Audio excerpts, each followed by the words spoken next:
இன்றைய இறைவாக்கு யோவான் 17ஆம் அதிகாரம் வசனம் 3.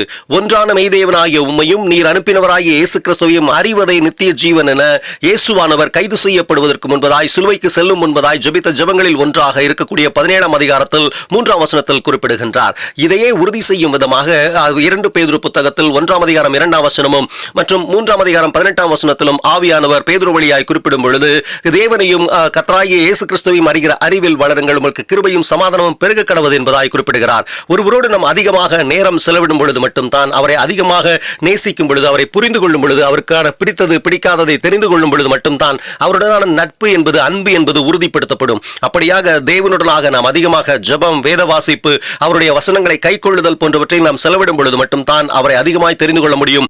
அப்படியாக தேவனுடனான அதிகமான நேரத்தை செலவிட முயற்சி செய்து அவருடைய வசனங்களை கைக்கொள்ள முயற்சி செய்வோம். நித்திய ஜீவனை சுதந்தரிப்போம். தேவனுக்கே மகிமை உண்டாவதாக. ஆமென்.